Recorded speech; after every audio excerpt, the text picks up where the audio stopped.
My name is Noah Delgado. I am 24 years old, and last Tuesday, I opened the door to my bedroom and found it wasn't my bedroom anymore. The air smelled like lemon cleaner and wet paint. My comforter was gone, my drawers were empty, and a new sign hung crooked over the frame. Habitation de Damian. The brass knob was cold in my palm. The walls kept the pale outlines of my old posters, like ghosts that refused to leave. Mom appeared with a tired smile and said the things I wasn't using had been donated to the church. A black trash bag slumped by the hallway like a body. I clicked my pen 3 times to stop my hands from shaking and stared at the empty space where my life used to fit. But what they didn't know was that I had already seen where those donations really went. Before I continue, tell me where you're watching from. And hit like and subscribe if you've ever been betrayed by family. It helps this channel reach people who need these stories, and it tells the algorithm to keep the truth loud. Now take a breath with me. We're going back to where I grew up, in a house that always smelled like cumin and sawdust. Mom simmered beans until the kitchen steamed up the windows, and Dad tracked home the grit of his hardware shop on the soles of his boots. Our dining table was oak-scarred with rings from sweating glasses and tiny burns where someone, usually Damien, set a hot tool down without thinking.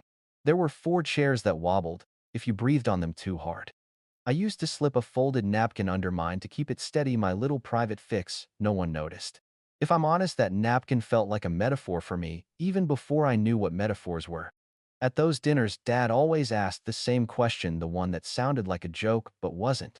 So who pulled their weight today?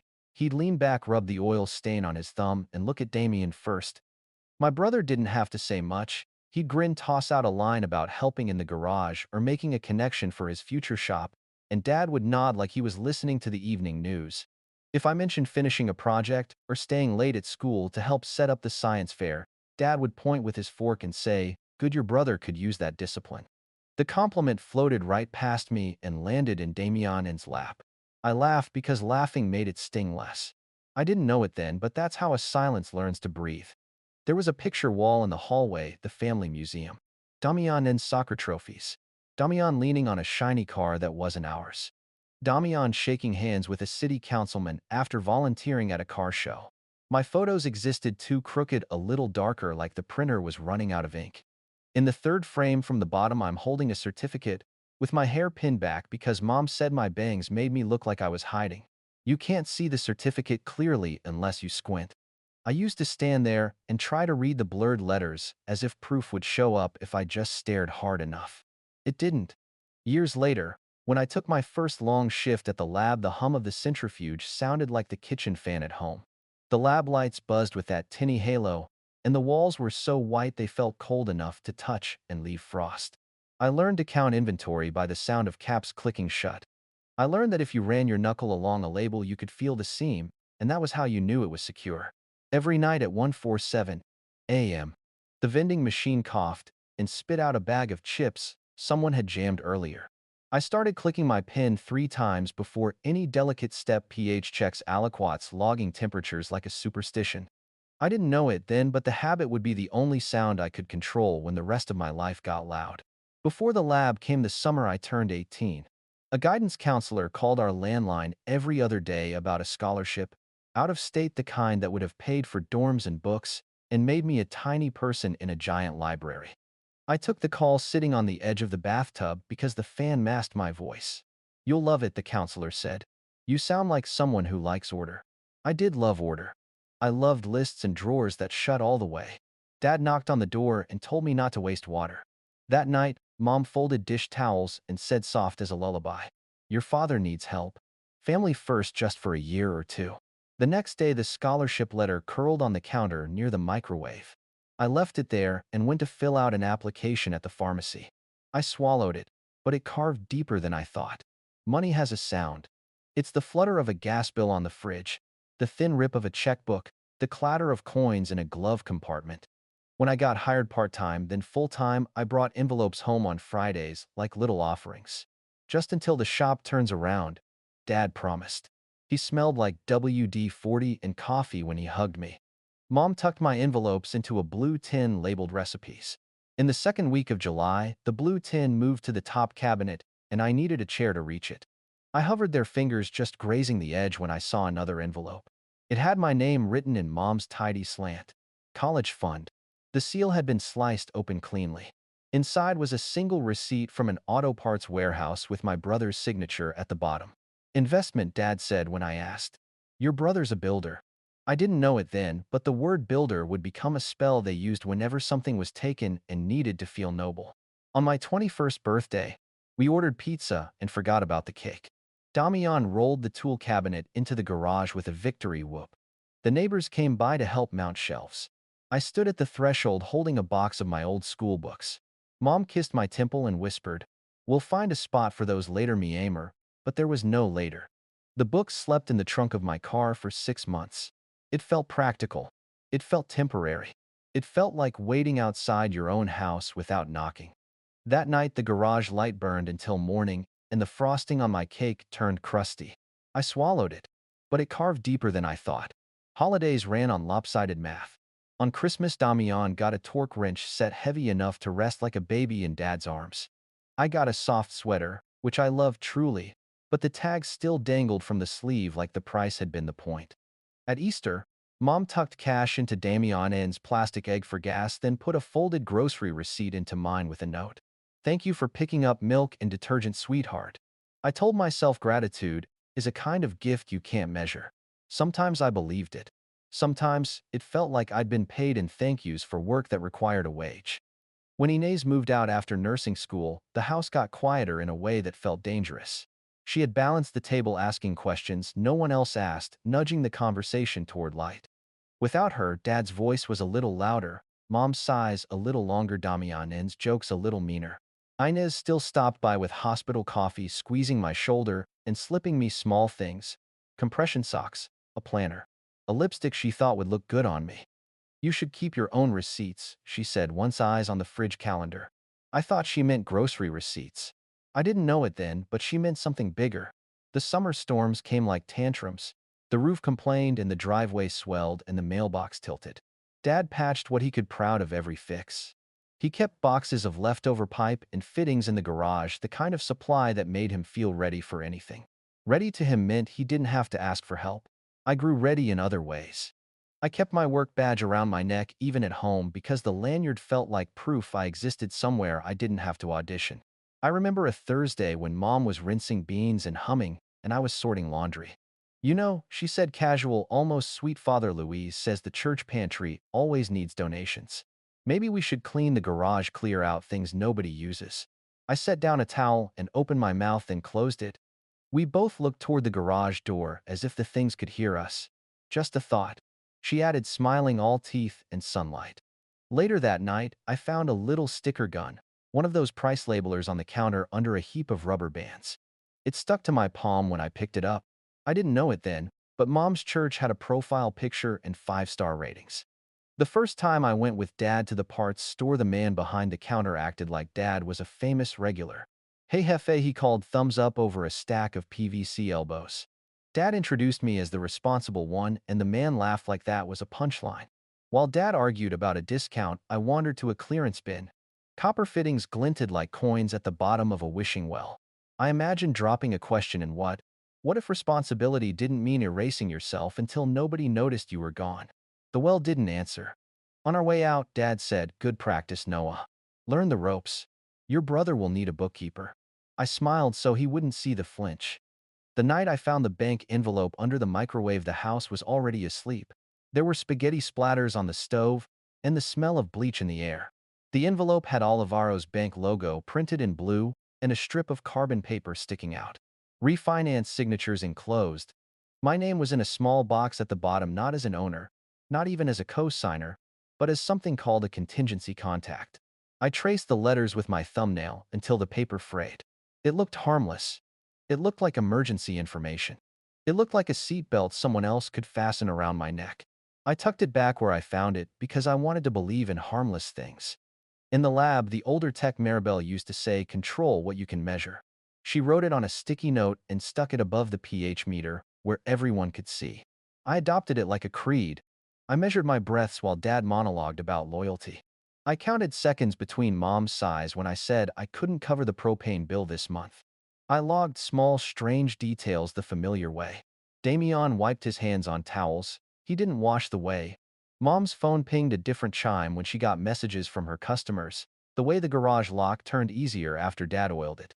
Like the door was hungry to open from the outside, closed tight from within. I didn't know it then, but I was building a record by accident. One Sunday after church, Tia Rosa pressed a foil pan of flan into my hands and whispered, "You look tired, Mahija." The parking lot was a river of heat, and the flan wobbled like a living thing. "Just working," I said. "And helping," she replied, narrowing her eyes at my parents loading boxes into the trunk. "But do they help you?" I laughed it off because I didn't have inventory for that question yet. I still thought help had to be loud to count. I hadn't learned that sometimes help is a door left unlocked or a file saved to a USB or a message written in a subject line you can see even if you never open it. I kept telling myself it was normal. Families are messy. Everyone says so. People borrow and pay back. Siblings get extra, then you even it out later. I said those sentences like spells and waited for balance to show up like a late bus. Meanwhile, I organized the pantry. I labeled the flour. I found a home for everything except the ache that sat behind my lungs. When it grew too big, I clicked my pin 123. The sound was small, but it mapped a border in the air that felt like mine. The first time I won something real, it was a regional science award for a water filtration prototype I built out of charcoal sand and a hacked aquarium pump. The auditorium smelled like dust and hairspray. Mom smoothed my collar. Dad checked his watch. When they called my name, the applause startled me so badly, I almost tripped on the steps. I lifted the plaque and tried to find my family's faces in the bright wash of the stage lights. Later, by the car, Dad said, "Good. Your brother could use that discipline in his shop one day." Damian revved a borrowed engine and yelled over the noise, "Take a picture of me with it, Ma." In the photo from that night, I'm a smudge in the side mirror, holding my plaque by the door handle while Mom frames Damian like he's the main event. I smiled when I saw the print. I told myself the mirror shot was artsy. We were a diner family when money allowed. Vinyl booths that squeaked under your thighs. Syrup crust around the cap. Waitresses who called you honey like they'd known you before you were born. If Damian was with us, Dad let him order the steak and eggs because protein. I learned to want pancakes because pancakes came cheaper and tasted like a choice. One night, a neon sign fizzed and buzzed in the window while rain stitched silver lines across the street. Damian tapped his fork and said, "When I get my own shop, I'm putting my name in chrome across the wall." Mom clasped her hands under her chin like prayer. "And your sister will keep you organized," Dad said, not asking. I pressed the edge of my plate until the syrup made a perfect oval. "If he hires me," I said. Nobody laughed. The waitress refilled our water and winked at me as if she'd heard something I didn't. Inez taught me how to keep records without getting caught. She didn't call it that. She called it tidying. When she still lived at home, she'd sit cross-legged on her bed and build little folders on a hand, me down laptop taxes, pay stubs, immunizations, bank statements. She used a thumb drive shaped like a silver key. "If you don't keep your own papers," she said, "someone else will decide what counts." She touched my shoulder and looked over it into the hallway like the house might be listening. The first file she made for me was labeled simply Noah. Years later, that stupid simple folder would be the lock on a door I didn't know I'd need to close. Some afternoons after shifts, I stopped by the bank to deposit cash because Dad preferred envelopes over apps. That's where I met Alvaro. He had a voice like a lullaby for adults, calm, practical, the sound of paper turning into something official. He learned my name not because I was important, but because repetition is a kind of care. "Afternoons are the safest," he said once, stamping a slip. "Mornings, the line gets mean." He asked about the lab. I asked about the interest rates board behind him because it felt like reading the weather. One day, he gestured to my ID and said, "You're a contingency contact on your parents' account. It's a good safety point." I nodded like I understood. The word safety smelled like bleach to me, clean, sharp, a little dangerous if you breathe too deep. I didn't ask him what else contingency could mean. I should have. I would later. Dad kept a spiral notebook by the phone in the kitchen, greasy, with fingerprints and dotted with sawdust freckles. The book held numbers for plumbers and suppliers and a guy named Tito who could fix anything with a punch and a prayer. I flipped through it to find the cable company once and saw a page where Dad had practiced signing his name over and over bigger each time. On the next page, Mom had written Elena Navarro with her maiden flourish, like she missed how her name used to fit when it belonged only to her. My name didn't appear in that notebook. It appeared on sticky notes slapped to the fridge, pick up bleach, call pharmacy, buy more trash bags. Sometimes my name was a reminder to myself written in tiny letters by the microwave clock, you still exist. I kept track of the small humiliations because small things stack tall if you never knock them down. Thanksgiving, when Mom whispered there was no space at the table for the extra chair I dragged in for Mateo because family day is family. Later, she sent me with a plate of leftovers to his place anyway, and he met me at the door in socks and said, "You always look like you're apologizing, Noah." Christmas. When Dad gave Damian an impact driver and told me, "You'll love this," and handed me a planner. I did love the planner, actually. I loved the clean grids and the promise it made. But the way he said "you'll love this" sounded like he was telling me who I was allowed to be. On New Year's, while fireworks cracked like bones in the sky, Damian shouted resolutions about horsepower, and Mom toasted to builders. I wrote one resolution in my planner under the kitchen light: save enough to move out by fall. Then I crossed it out because fall sounded selfish. I learned by accident how to get fees waived. If you call a company and start with "Hi, this is Noah, and I was wondering if you could help me," people soften. If you say "I know it's my fault" just once, the rep on the other end will offer a credit like a candy to a good child. Mom coached me. Smile through the phone, she whispered, mouthing the words, while I negotiated with the utility lady about a late payment. When the call ended, Mom kissed my cheek, swept my hair behind my ear, and said, "What would I do without you?" It felt like love when she said it. It also felt like a leash braided from compliments.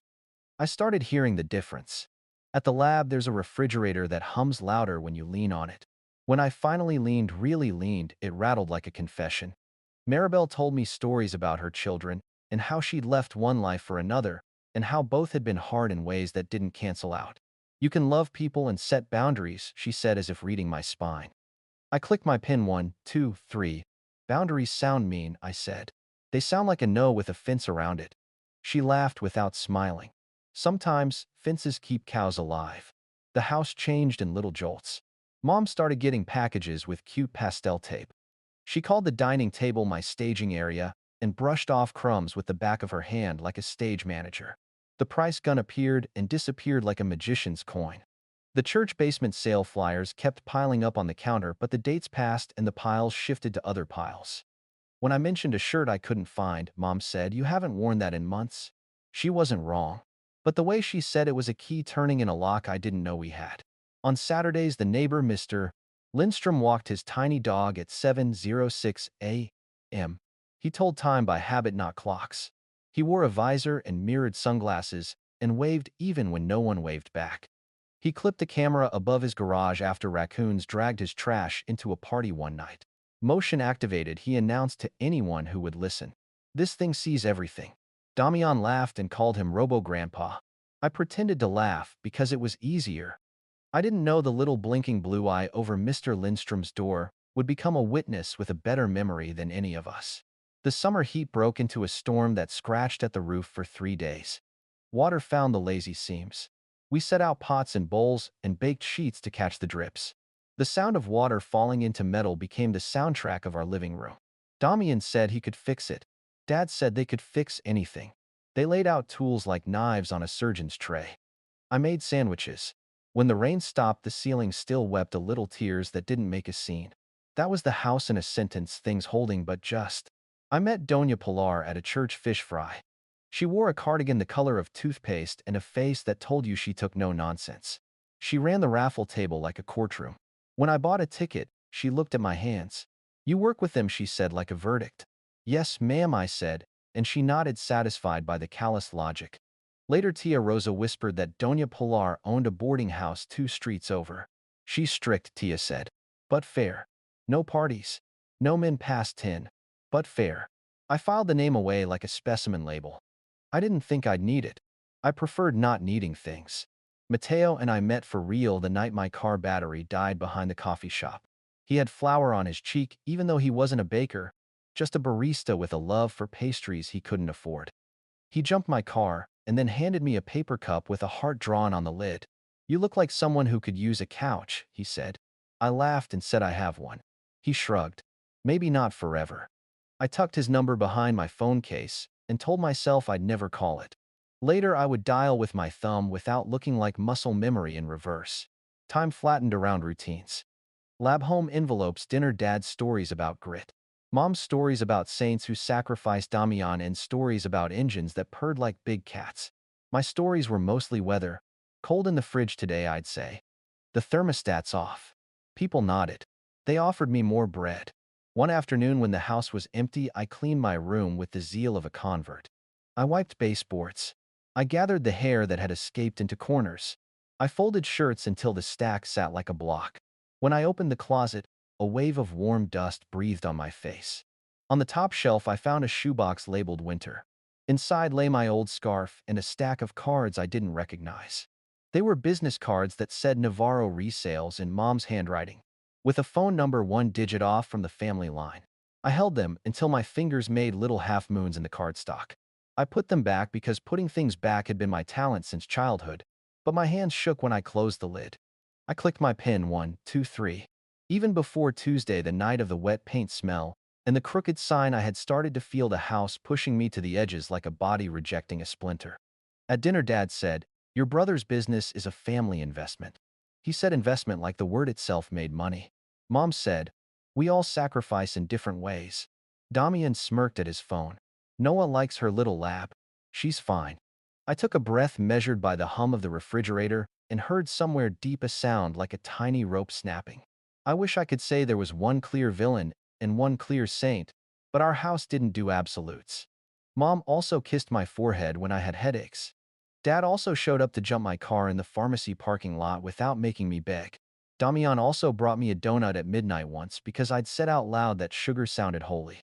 That's how family keeps you loyal, not only with debts, but with tenderness that lands like rain on a dry lawn. You tell yourself you can live on rain every other week. You tell yourself you don't need a well. By late summer, my planner had more whiteout than ink. Every time I wrote move out by, something happened. Dad needed a part now to get through a big job. Mom's side hustle hit a dry spell. Damian's friend crashed his bike and needed help covering emergency room x-rays. I watched my savings creep and recede like a tide that had somewhere better to be. I taped a tiny photo from a magazine. Inside the front cover of the planner, a studio apartment with a fern in the window and a chair with a throw draped like a hug. Mateo saw it once and said, "Nice dream." I said, "It's not a dream. It's just a picture." The Sunday before everything cracked open, Inez came by with hospital coffee and a paperback she thought I'd like. She lingered in the doorway of my room, scanning the shelves. "You ever think of getting a lock?" she asked. I laughed. "For what?" "My stash of lab gloves." She didn't laugh. She set the book on my desk and lowered her voice. "If you need somewhere to put important things, I have a spare key." She meant her apartment. She also meant something smaller and tougher.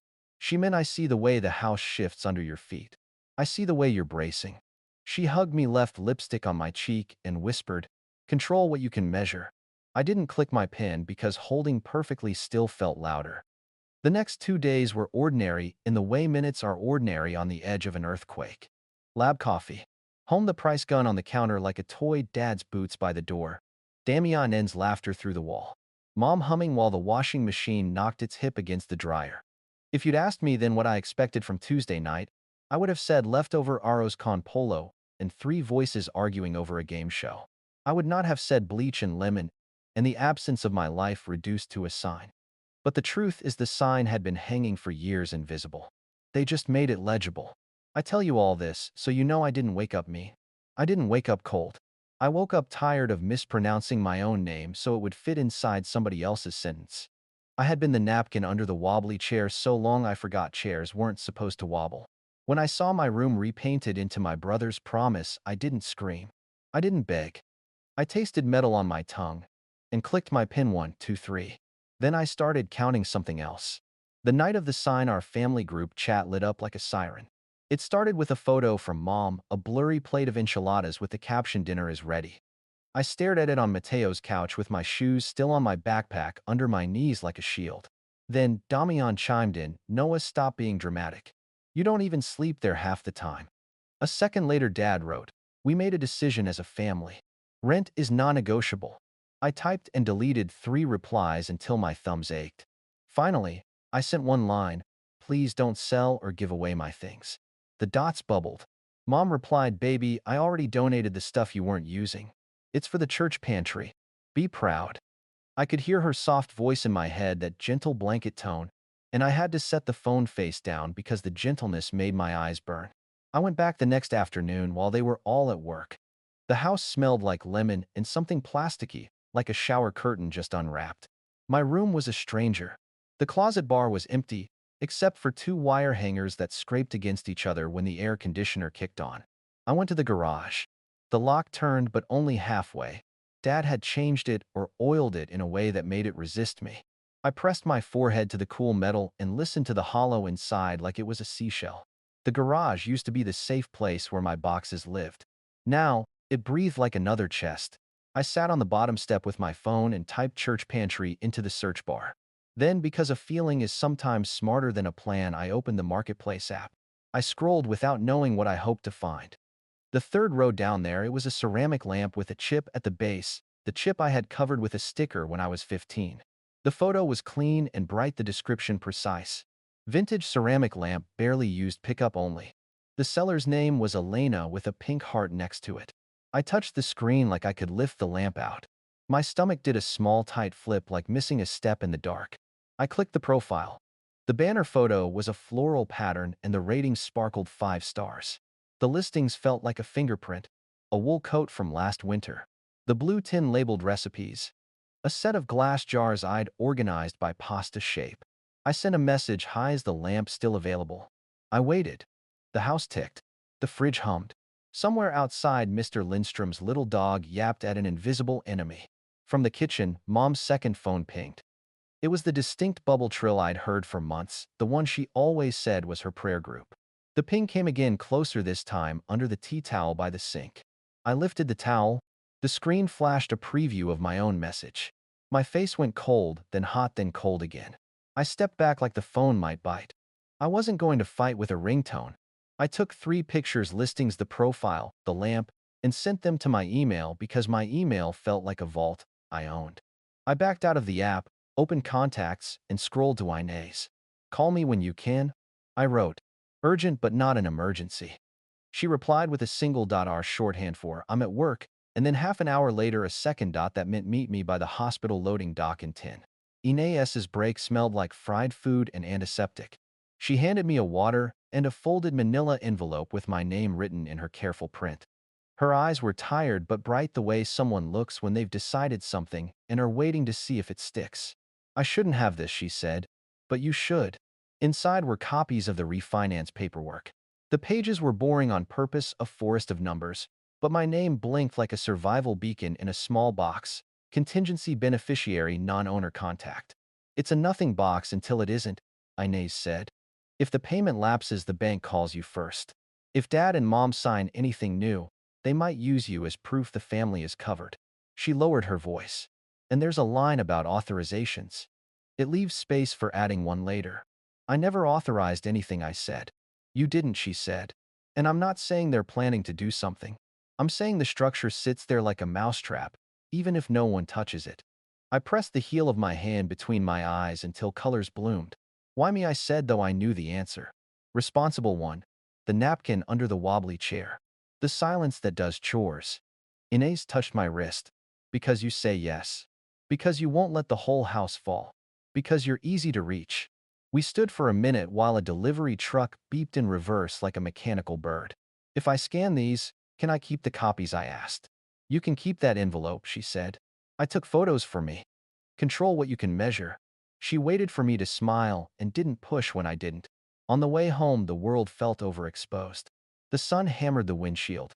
Kids on bikes flashed like warning signs. When I turned onto our street, Damianen's car was in the driveway, hood up, music thumping. He looked up and made a "come here" motion with his chin, a command dressed as a question. "You see the room?" he said when I rolled down the window. "Looks good, right?"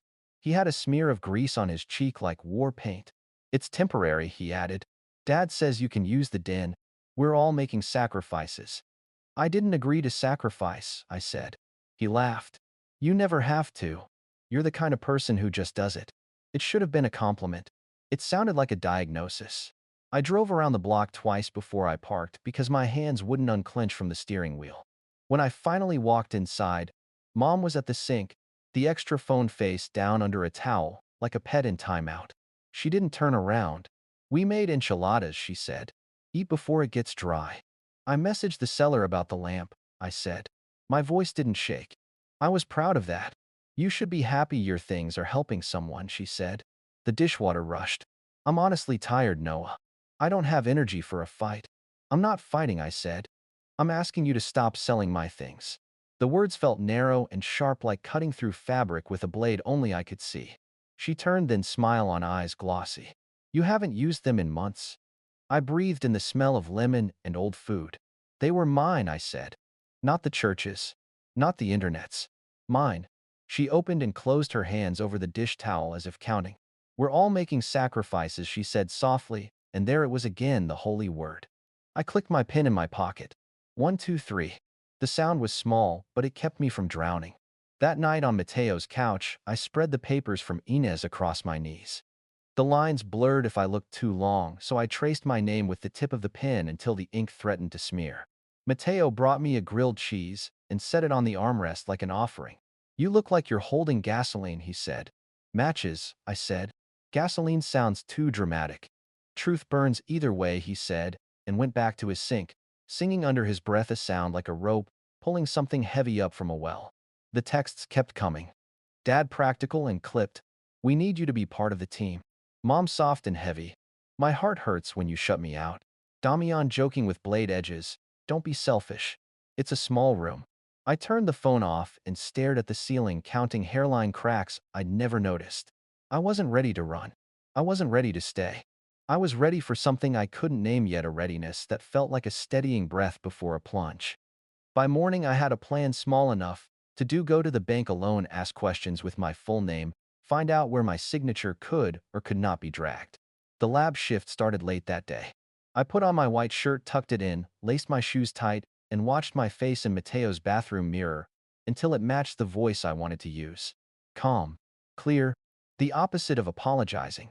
Alvaro recognized me the second I stepped into the bank. The lobby smelled like toner and winter coats drying. Afternoons are kinder, he said, motioning me to his window.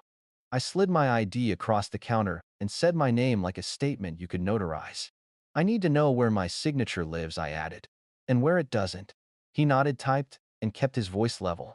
You're a contingency contact on your parents' mortgage, no ownership, no payment obligation. However, he paused, eyes flicking to a small alert on his screen. Someone called yesterday asking about adding a signature authorization for equipment financing. They asked if an audio confirmation would count. He looked up. We do not accept that. In person only. By the actual person. He tapped a note. I flagged the account. If anyone tries, we'll call you directly and require ID in the branch. The breath I'd been holding slid out like a knot loosening. Thank you, I said. My hands were steady on the counter. Can we also add a note that I revoke any prior verbal authorizations anyone might claim I gave? We can document your statement that no such authorization exists, he said, and we can place a requirement any future authorization must be in person with you present with ID. It's not a legal barricade to every scenario, but it's friction. Friction. I repeated. I'll take it. He printed a form and angled it toward me. Initial here, and sign. I'll email you a confirmation. Paper has a sound when you sign it, a dry whisper that says you're drawing a border. When I left, I texted Inez a photo of the receipt and wrote, I'm okay. She replied with a single heart she never used lightly. On my way back, I drove past a small building with a blue door and a narrow porch. The handwritten sign said Rooms Inquire. Doña Pilar opened before I could knock, as if she timed the distance from car to step. You're Rose's niece, she said. Not a question. Her living room was a museum of polished wood and rules. No shoes in the hall. No smoking. Quiet hours after 10. People think rules are punishment, she said, leading me down a long corridor where the floorboards creaked honest. They are recipes. She showed me a room the size of a careful breath. A twin bed, a dresser that didn't wobble, a window that opened without a fight. Proof of income, 2 references, first month plus deposit, she recited, already measuring the shape of me against the vacancy. I opened my folder. Pay stubs. Lab ID. A letter from my supervisor confirming hours. I had been collecting proof by muscle memory. You are young, she said, scanning the papers, but not a child. Good. She pointed to a form. Sign here if you want it. If you don't leave it for the next one, I signed. The whisper of the pen on paper sounded like something sturdy being built without anyone having to call it noble. Moving in took one trip and half a prayer. Mateo borrowed a van, and we carried 3 boxes a laundry basket. In the grief that doesn't pack neatly, I set my planner on the dresser, placed my toothbrush in a clean cup, and stared at my bed like it was a rumor I wanted to believe. Doña Pilar stood in the doorway, counting the dents in my pots. "No candles," she said. "And if any man stays past 10, he pays double my rate and scrubs the hallway with a toothbrush." Mateo saluted. "Ma'am, I'm allergic to hallways." She didn't smile until he carried my boxes without dropping a corner. That first night, the window let in the sound of the bus sighing at the corner and a neighbor's radio whispering boleros through the walls. I slept like my body had finally found a temperature it could trust. Morning felt like clean water. I made coffee in a chipped mug and watched the steam blur the little fern I'd rescued from a discount shelf. For the first time in years, nothing in the room belonged to anyone's mood but mine. Peace lasted until my phone lit up with Dad's name. I let it ring twice, then answered, because avoiding felt like giving up ground I had just claimed. "Come by the shop," he said. "I need you to look at some numbers." Haycockter's hardware store smelled like metal and men who didn't trust manuals. He had the ledger open on the counter, pages bristling with sticky notes. "The equipment lender is asking for a cosigner," he said, almost casual. "Just for a few months. You know how this works." "I do," I said. "That's why the answer is no." He blinked. "Your brother's expansion is family business." "Family business," I repeated, tasting the phrase like something gone sour. "I'm not the backup battery for your risk." "You live because this house exists," he snapped fast, a flash of a blade. "Because I made it exist." "I live there," I said. "That isn't the same thing." He leaned back, smirked the way he did before a lecture. "Don't make this dramatic. You're not being asked for blood. You're being asked for a signature." "That signature is blood," I said. "Quiet. Clear." A contractor at the far aisle coughed. Dad lowered his voice. "Your brother is building something. And I'm maintaining something," I said. "My life." He closed the ledger with a slap and smiled, a customer service smile that didn't reach his eyes. "Go home," he said, meaning return to the role. "We'll talk at dinner." "I don't live there," I said. The sentence hung between us like a bridge that had just unbolted itself and fallen into a river. I left before he could make the next plank out of guilt. Back at the house, I went to the garage because there were still boxes in there with pieces of me that mattered. The scarf Inez gave me when she graduated, the science plaque. Mom never hung a photo album that proved I existed in more than mirrors. The new lock sneered. I listened and heard something else, a faint hiss behind the door like a snake dreaming. I circled to the side window and on my toes peered through the grime. New pipes radiated from the wall in bright blue and red, cheap lines stitched into the old house like a rush tattoo. A receipt lay on a sawhorse. I craned my neck to read the vendor name and snapped a photo through the glass, the glare slicing the image in half. My phone buzzed at the same time. "Alvaro." "I wanted to confirm," he said. "We documented your statement. And one more thing I forgot to mention. The call yesterday asked if a daughter could confirm over the phone if she was physically with a parent. We told them no. I'm making a note to call you if anyone tries that script again." "Thank you," I said. My voice surprised me with how calm it sounded. "If the account shows any new applications, or if my name appears where it shouldn't, I want to know." "You will," he said. "Control what you can measure." After the call, I walked next door and caught Mr. Lindstrom mid-garbage day ballet wrestling a bag that had leaked something sweet onto his driveway. "Sorry," I said. "Weird question. Does your camera point at our garage?" He straightened, visor crooked, dog yapping at my ankles. "Motion activated," he said, proud like a magician revealing the deck. "Catches raccoons. And teenagers." He pointed to a tiny blue light winking above his door. "Why?" "Just curious," I said, because asking for help felt like confessing weakness, and I hadn't built that muscle yet. "If I ever needed to. Check a time, would you mind?" "Time is what cameras do," he said. "Just bring me the win." He smiled, and in the mirror of his sunglasses, I saw a small version of myself nodding, proof I was there. Mom called as I crossed the lawn.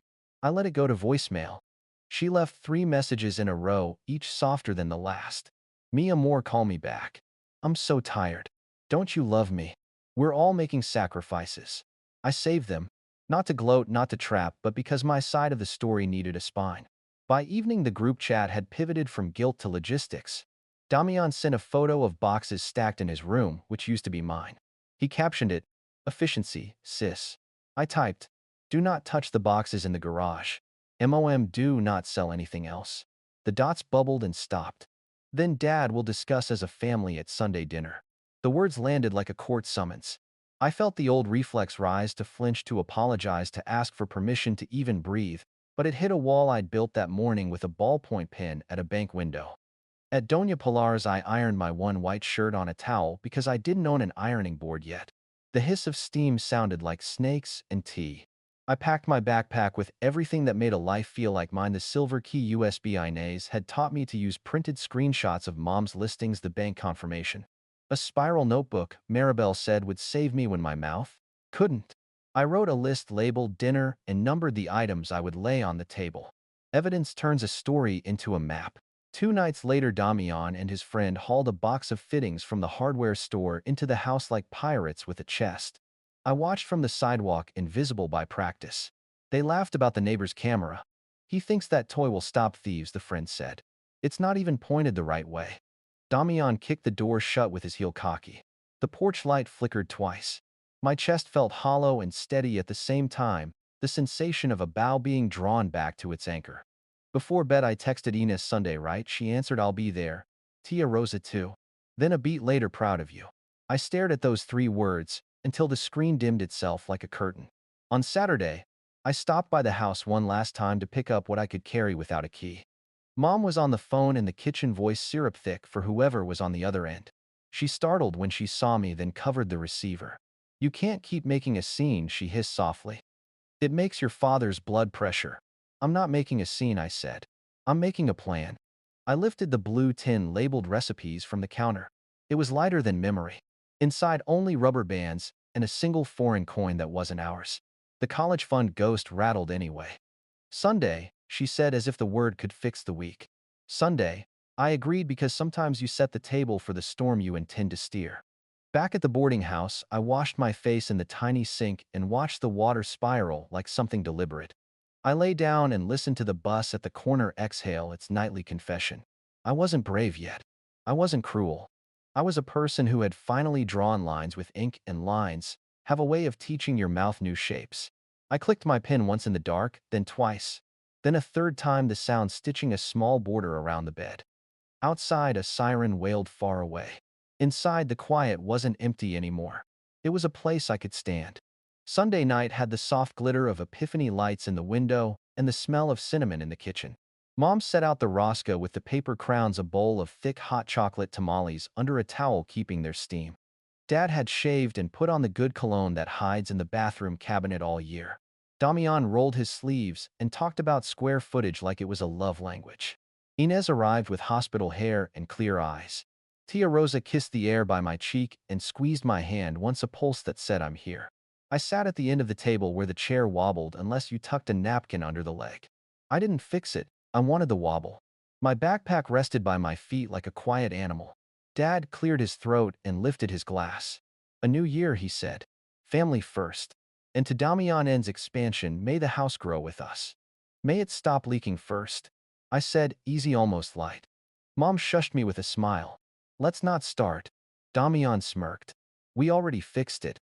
I clicked my pen once in my pocket and felt the world narrow to the circle of this table. The pool of warm light, the hum of the refrigerator, the faint tap of Mr. Lindstrom's tiny dog on the sidewalk outside. "Before we eat," I said, "I need to put some things on the table." Dad's jaw flexed.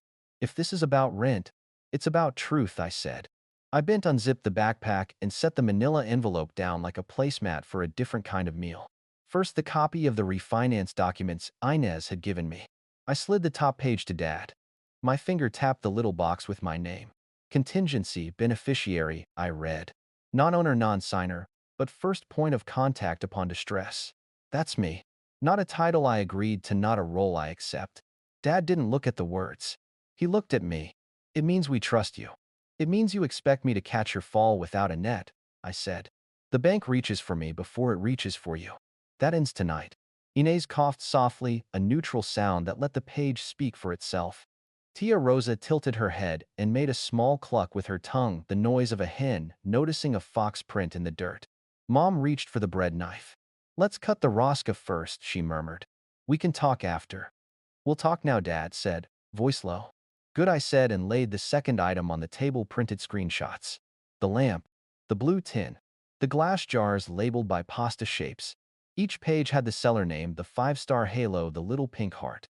I placed them in front of Mom with the gentleness I reserve for fragile things I don't want to break. These are my donations to the church, I said. Mom's smile trembled, and then stabilized like a plate that's almost slipped. People buy, I tithe. It's the same in God's math. It isn't, I said. She lifted one page and tried to laugh. You haven't used that lamp in years, mi amor. It still had my sticker over the chip, I said. And the contact number on your profile is 1 digit off from our home line, which is clever. It's also a paper trail. I slid one more printout across her second account, the one with the different name, and the same profile photo cropped tighter. You told me church. Church has a basement, not a checkout cart. Damian snorted. So what? She made a little money off clutter. She made money off my life, I said. The blue tin wasn't clutter. Mom's eyes shone. I am tired, she said soft, the script that had worked on me since childhood. I carry so much. I know, I said. And I won't carry what isn't mine anymore. Dad tapped the refinance page like a judge tapping a bench. Enough. Your mother hustles for this house. I break my back for it. Your brother builds. You, I measure, I said. I bring proof. I set down the third item, a Lalivaro's printed email on bank letterhead. This is the record of what I did yesterday. I revoked any implied or verbal authorizations. Effective immediately, no signature can be added in my name by phone, by a daughter in the room, by anyone but me in person with ID. The account is flagged. If anyone tries, they call me first. Dad's mouth made a line so straight it looked carved. You went behind our backs. I used my name to protect my name, I said. That's forward, not behind. The room's sound changed then, like pressure dropping before a storm. Somewhere a pipe ticked. You think you're a cop now, Damian said, leaning back. Audit this, audit that. You've always loved rules because they hide you. I love rules because they keep cows alive, I said. And Maribel's laugh lived in my throat for a second before I swallowed it. Speaking of rules. I placed the phone in the middle of the table, screen dark. Mr. Lindstrom's camera points this way, I said. He's very proud of it. I tapped the screen, and the video bloomed. Damian and his friend at dusk, the porch light flicking a spool of bargain pecs like a candy necklace over his shoulder fittings, spread on a sawhorse, laughter popping like gum. The timestamp was neat, merciless. They worked fast, too fast, elbows up, no permits, no plumber, no attention to code. At one point, Damian looked up and shot the camera, a finger gun, without knowing he had an audience. Mom's hand flew to her mouth. Turn that off, she whispered. No, Dad said, not to me, to the screen, as if he could order it to show a different boy. Damian stood. You broke into a neighbor's footage, I asked, I said. He likes exact times. It works, Dad said, grasping for authority. The water runs. The water runs, I agreed. Until it doesn't. Until that cheap coupling pops and floods the wall, and the mold you can't see eats the studs, and the first person the bank calls is me because of that little box. Not you. Me. Silence settled with a weight. The house seemed to listen to itself. I let it. Dad leaned in. What do you want? The question had always been a trap, a maze built to make me pick their prize. Tonight it was a door. I opened it. I want out of your debt story, I said.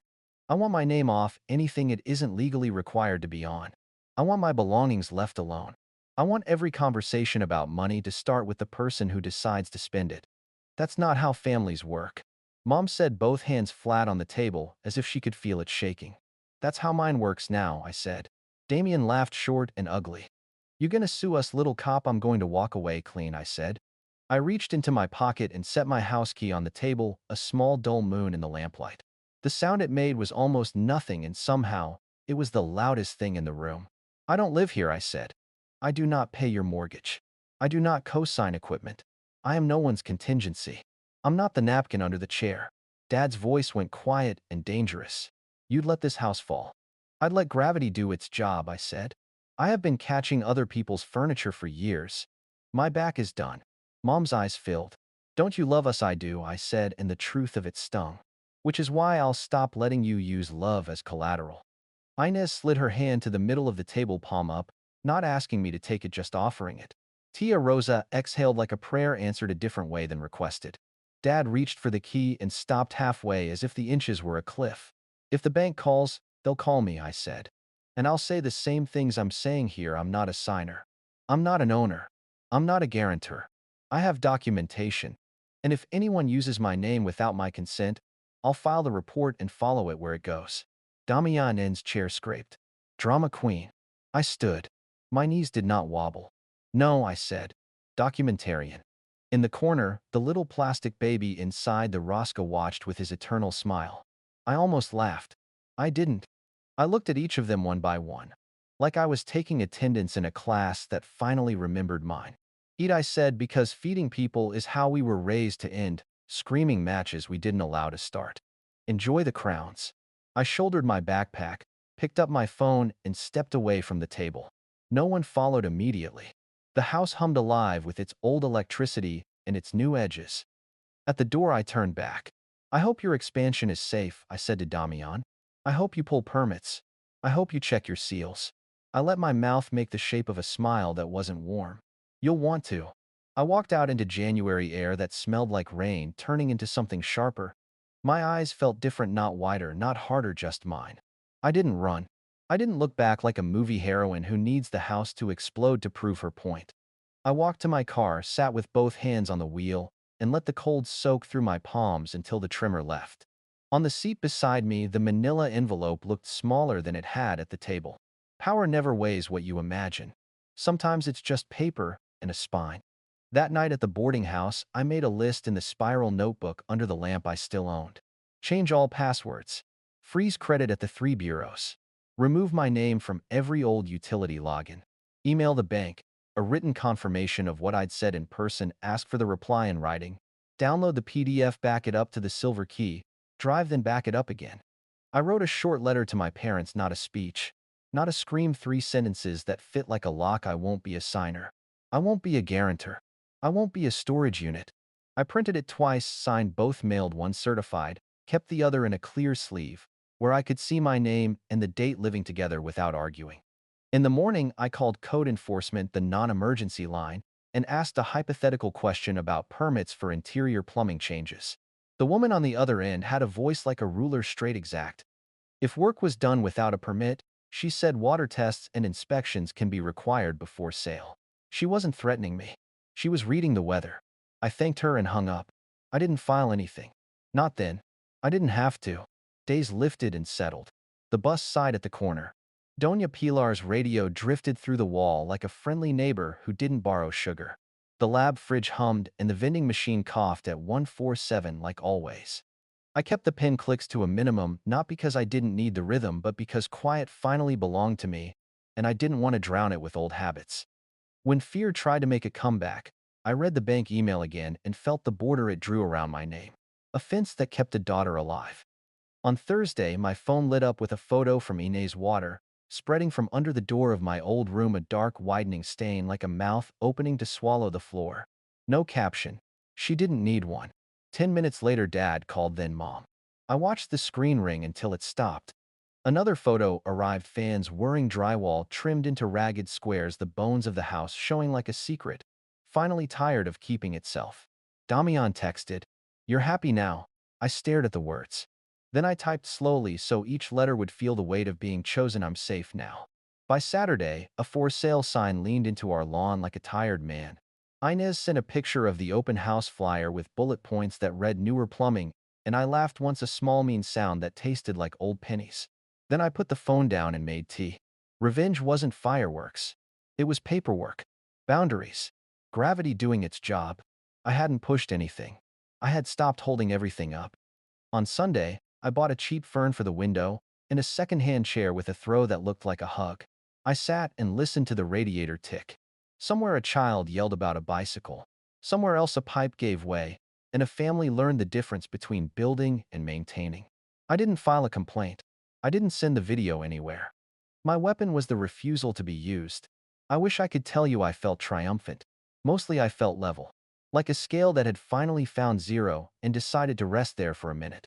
The story wasn't over. My name was still in boxes that needed sorting. But when the next call from an unknown number came, I let it go to voicemail without apology. The message said, "We're all making sacrifices." I closed my eyes and thought, not anymore. Not like that. Before we wrap, take a second to breathe with me. If any part of my story sounded like your living room, your garage, your name on someone else's bill, tell me in the comments. I read every single one, because none of us should feel crazy for wanting a clean boundary. If this helped you find your voice, hit like so it reaches someone who needs it at 2 a.m. when the house is too loud to sleep. And subscribe so you don't miss what comes next, because I'm not done. If you've ever felt like the outsider in your own family, subscribe. This story isn't over.